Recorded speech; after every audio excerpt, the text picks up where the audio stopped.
Anong mensahe ang kailangang marinig ng mga Aquarius sa period na to?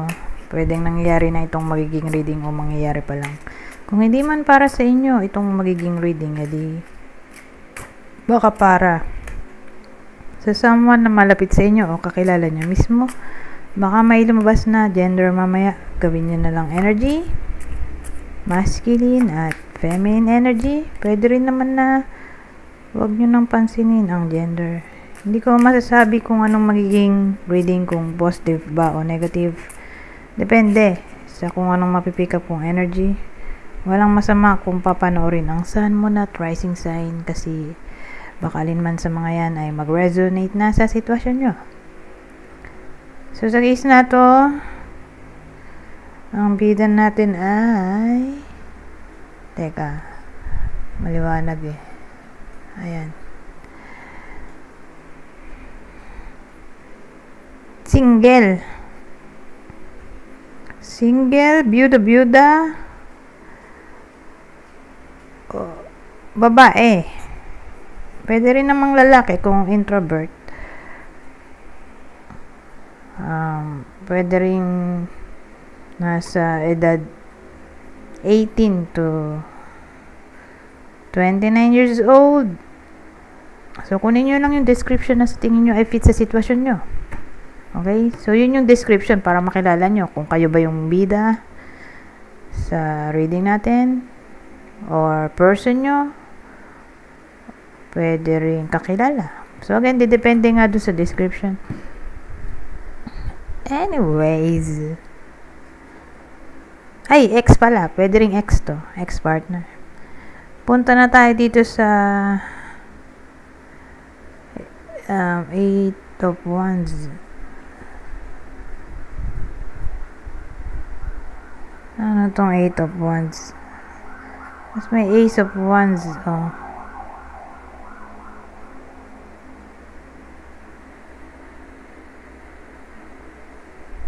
Alamin natin tong 8 of Wands.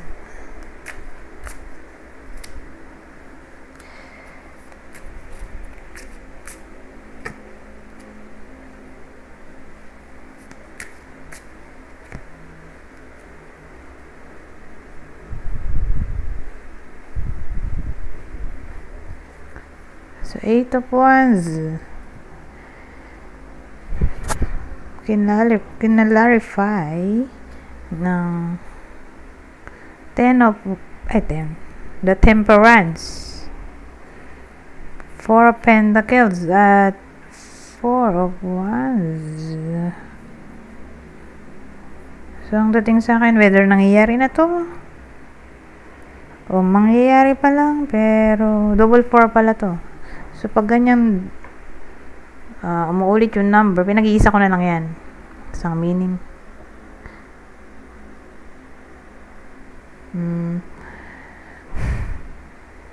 So, ang dating sa akin sa period na to,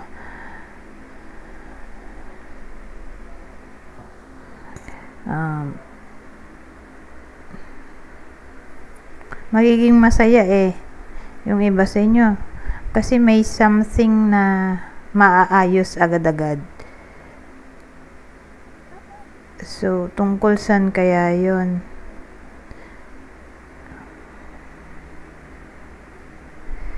Probably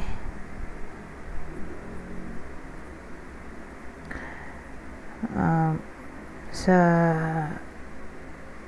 pagkakaayos kasi to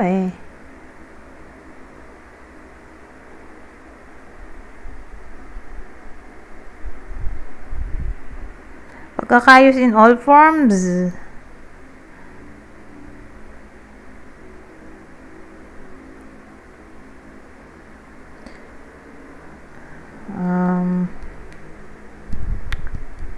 At magiging masaya. Hindi nga lang pang matagalan, pero at least magiging masaya. Ano kaya yun? Idagdagan natin ng information. Tungkol ba to sa friendship, relationship, o career na nag-away, kaya magkakaayos dito. So, okay, mabilis lang naman maayos. Don't worry. Yung problema.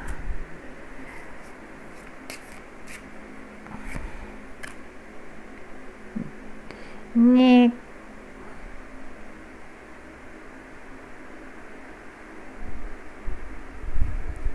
May ahas sa dulo.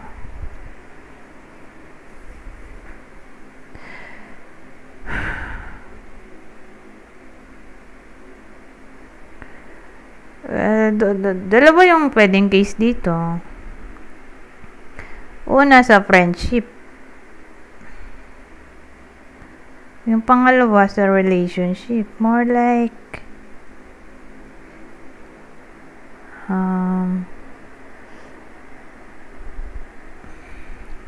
long distance relationship, nagkaroon ng cheating. Kung relationship, okay? Kung friendship, may someone na nag-backstab.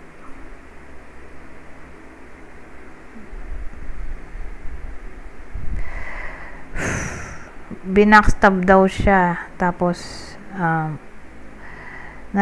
pwede rin nag-away sila sa call, text. So, okay, dun lang yung tatama sa friendship. Or may mga masasakit na nasabi ba through call, text. So, again, applicable yan sa friendship. Pero kung relationship, papasok to sa LDR o long distance relationship, nagkaroon ng cheating.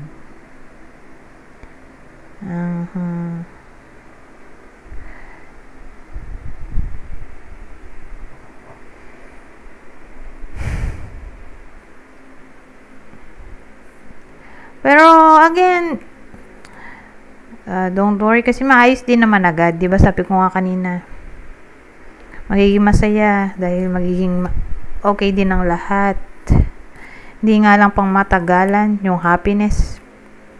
Pero at least magiging masaya. Kasi nga, kakaayos pa.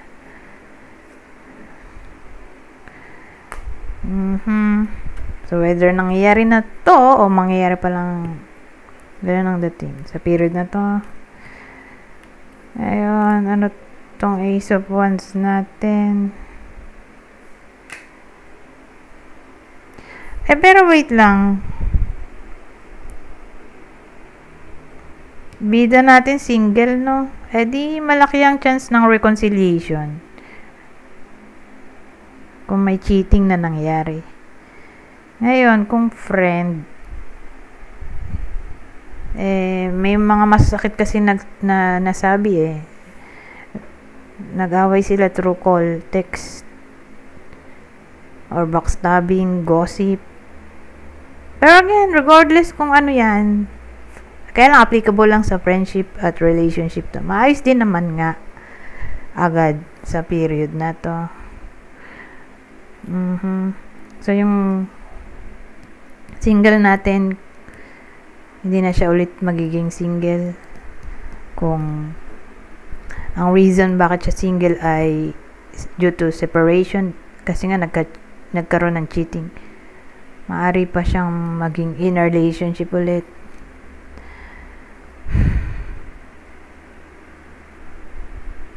O baka may ex na magbabalik sa buhay ng iba sa inyo.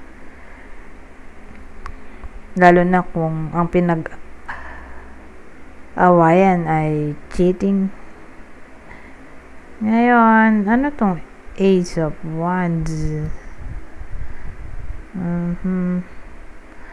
So, ang dating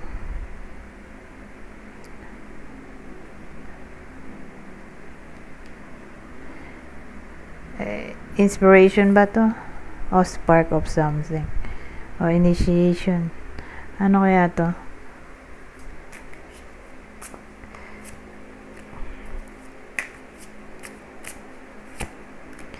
So, Ace of Wands natin.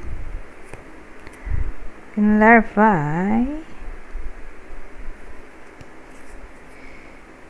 Ace of Wands, clarify ng Six of Wands, Seven of Pentacles, at Eight of Pentacles.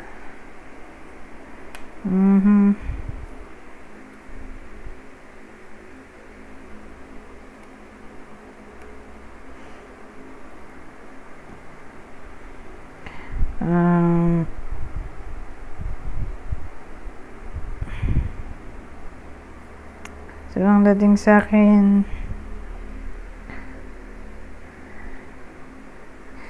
eto, papasok to sa career eh.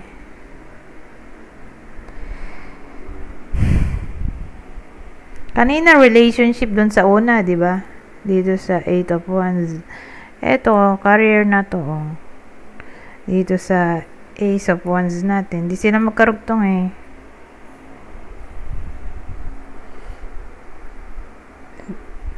Magiging somewhat business-minded yung iba sa inyo sa period na to.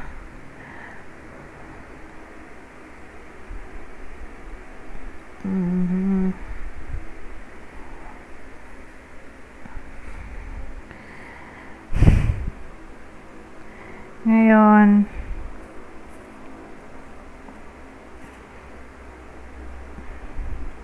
dito sa Six of Wands natin, may good news na paparating, or baka may ine-expect yung iba sa inyo na maaaring magkatotoo, na para bang may pag-asa pa. Ito kasi business din to eh. Ito naman career. So sabihin natin case to case basis eh. Kung sabihin natin may business yung iba sa inyo at nitong mga nakarang araw ay mahina ang sales, may chance pa ng improvement sa sales. Ngayon, kung walang trabaho, kung mag-a-apply, may chance ng employment. Lalo't nandito tong Six of Wands na may kinalaman sa victory. So, kung mag-a-apply, edi matatanggap.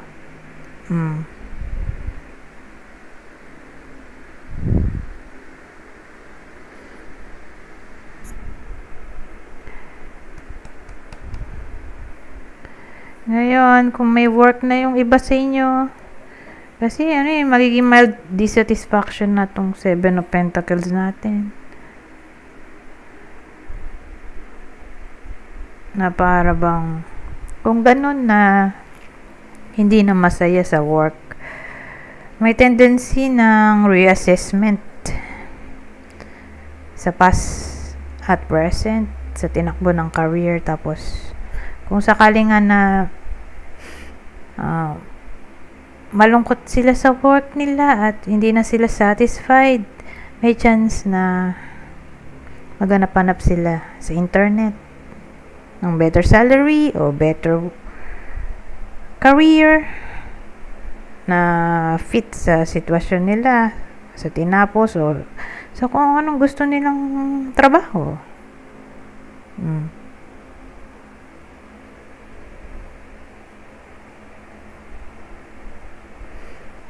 So, ganun. Para bang kakaroon sila ng idea na what if maghanap ng mas better option when it comes to career, kung empleyado na.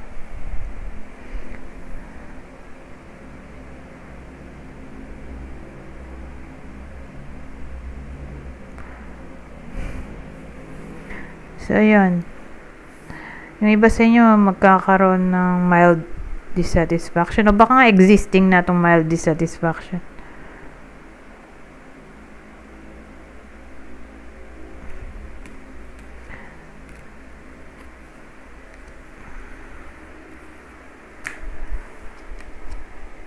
Eh, kung wala namang problema sa work,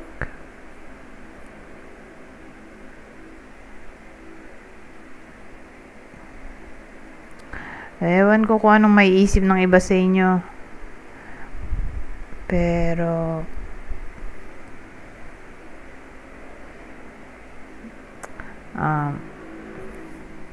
may something na magpapa-inspire sa iba sa inyo, kaya gaganahan mag-work. Kung wala nga mild dissatisfaction, edi for some reason, magiging inspired ang iba sa inyo. Kaya gaganahan dito at may 8 of Pentacles na magiging somewhat workaholic.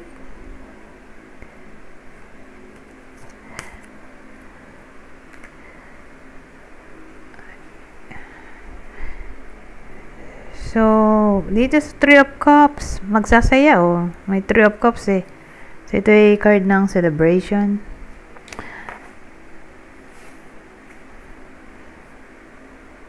Hindi ko na i-clarify yan. Maganda naman yung meaning yan. So, asahan natin ang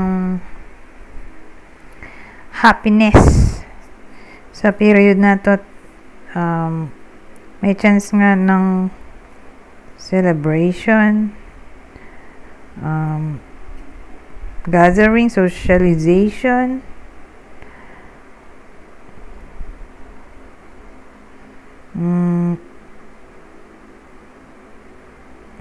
fulfillment, solace,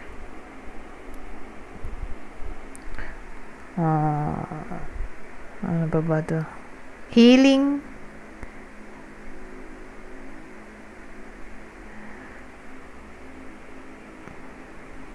on you found friend, or ewan ko, parang to, friendship,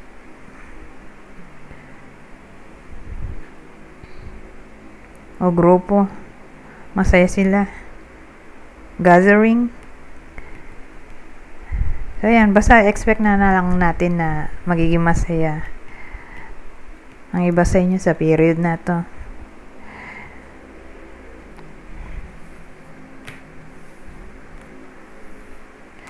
Hindi ko na clarify kasi maganda naman yung card na yun. Anyways, may love reading tayo kanina, di ba?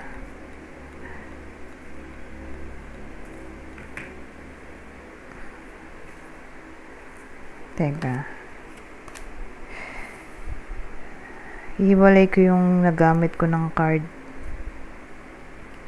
So, dun sa love reading na part, maglalagay tayo ng clue. Ito yung possible person o partner ng Aquarius sa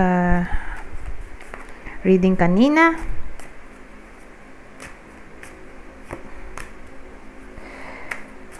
Na pwedeng tamaan ng reading na to. Ito yung possible partner o person.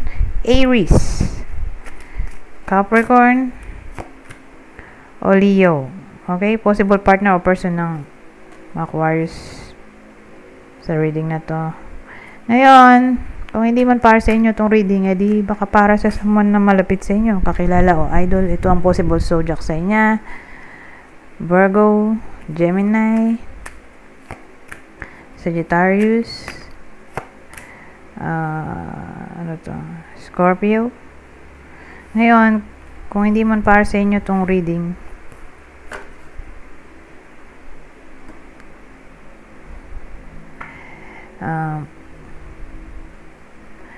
yun nga, para sa kakilala nyo.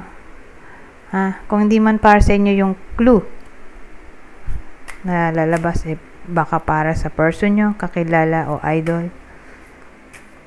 Basta kunin nyo lang yung clue na sa tingin nyo ay fit sa sitwasyon nyo, So, may someone na maitim, dark skin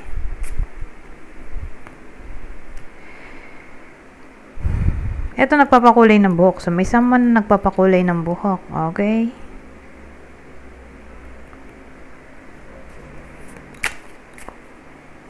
Fan-colored hair. Ito, white American. So, may someone na white American.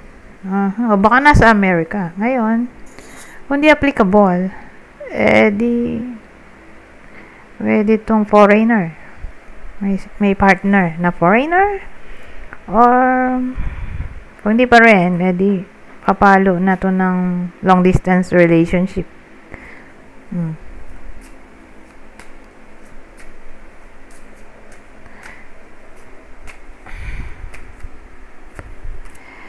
Red lips. So, may someone na mahilig sa red lipstick.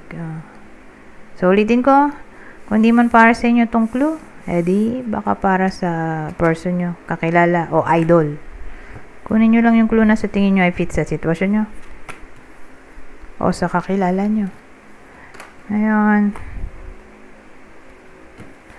Punta tayo dito sa susunod na deck.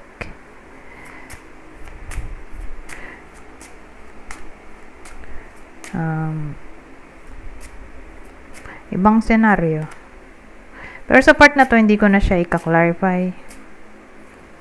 Dalawang card lang ang nilalabas ko para mabilis. Fast reading to. At random at the same time. So, sabi, meetings. Na partneran ng main person. So, lalaki. May ka-meeting, appointment. Sa period na to. Atin siya ng meeting, appointment, reunion, gathering.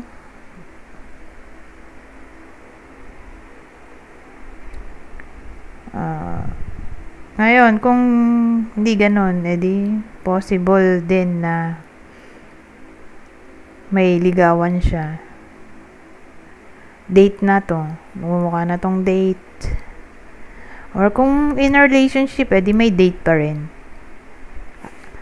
Kung single, eyeball. May ka-eyeball siya.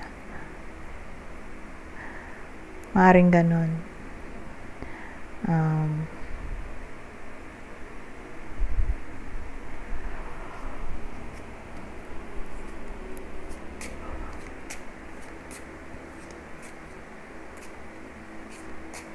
Wala nang maisip Basta lalaki yon, applicable lang sa lalaki. Ako, journey, marriage ka. So, sa part na to, long distance relationship, dun to papasok, pero engagement, may possibility ng engagement sa mga taong nasa long distance relationship. Ngayon, regardless kung long distance o hindi. Kasi para na siyang pag-settle down journey, marriage, parang engagement na. Pero mas tatama to sa long distance. Pero again, whether long distance o hindi, malaki ang chance ng engagement or may mababalitaan kayong tao na malapit sa inyo na may engage sa period na to.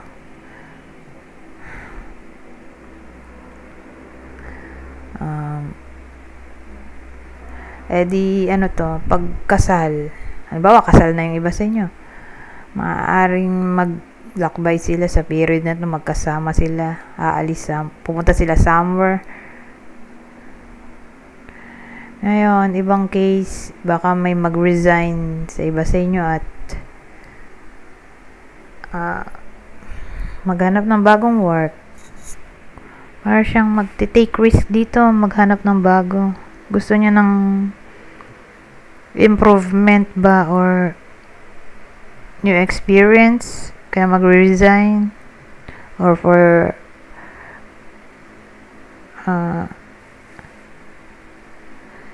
new growth.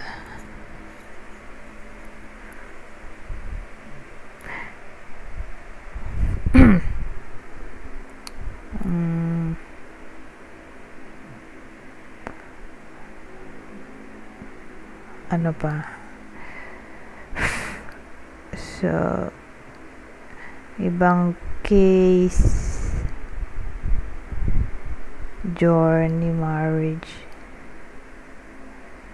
reconciliation. Sa mga mag-ex, possible din.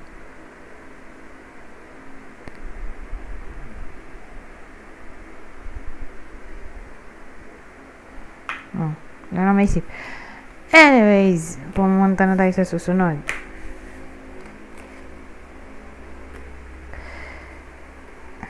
Ito. Last deck na siguro to. Nagamit ko naman na to kanina eh. Di ba? Dito sa tatlong card na to. So, last deck na to. Ano pang mensahe ang masasabi nito? Consciousness.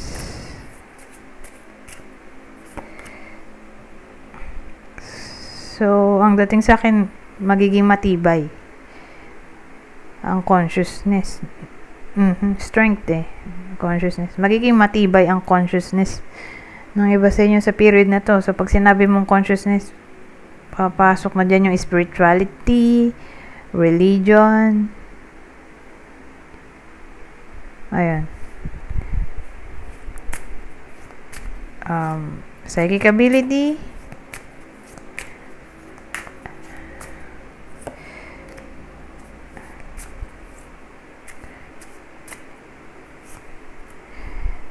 Gratitude, protection. Ano yun?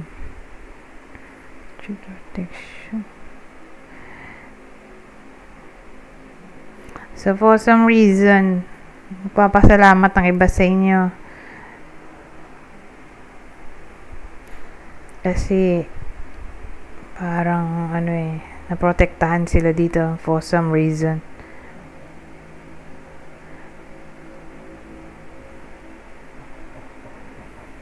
O masasagip yung iba sa inyo from danger. Kaya magpapasalamat.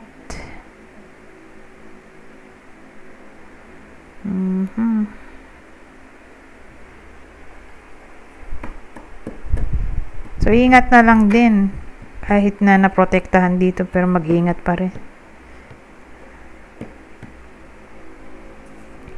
O in times of crisis, may tutulong sa iba sa inyo, kaya magpapasalamat dito.